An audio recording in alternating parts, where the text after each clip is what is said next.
அந்த அனுமதி கொடுக்கிற கடிதத்தை கூட காவல்துறை எங்களை விடமாட்டேன்றாங்க. அதனால எந்த பிரச்சனை வந்தாலும் ஈரோட்ல சீமான் பிரச்சாரத்திற்கு வந்தால் கண்டிப்பா சட்ட ஒழுங்கு பிரச்சனை ஏற்படும். அப்படி இல்லைனாலும் தந்தை பெரியார் பிறந்த மண்ணில அவர் வந்தா அவருக்கான சட்ட ஒழுங்கு பிரச்சனை கண்டிப்பா ஏற்படும். அதனால கண்டிப்பா அவரோட பிரச்சாரத்துக்கு தடை விதிக்கணும்ன்றத எல்லாத்தோட கோரிக்கை.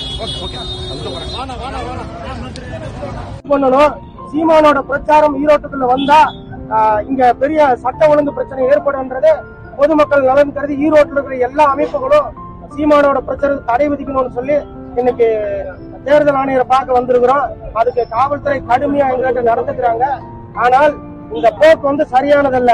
சீமானுக்கு எச்சரிக்கை விடுக்கின்ற வகையிலே நாங்கள் சொல்லுகிறோம், தமிழ்நாட்டில் சட்டம் ஒழுங்கு பாதுகாக்க வேண்டிய பொறுப்பு எங்களுக்கும் இருப்பதால் நாங்கள் வேண்டுகோளாக வைக்கிறோம். எனவே சீமானுடைய பிரச்சாரத்துக்கு தடை விதிக்க வேண்டும்.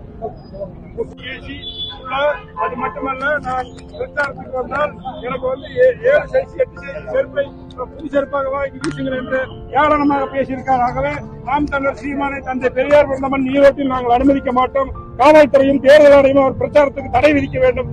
கடந்த தேர்தலில் 2002ஆம் ஆண்டு நடந்த தேர்தல் இடைத்தேர்தலில் அவர் மீது வழக்கு பதிவு செய்யப்பட்டுள்ளது. அருந்ததிகளை வந்தேரிகளை பேசினால் அவர் மீது விஜயநகர பேரரசு காலத்தில் வந்தவர்கள் என்ற பொய்யான செய்தியும் அருந்ததியர்கள் உள் இடஒதுக்கீடை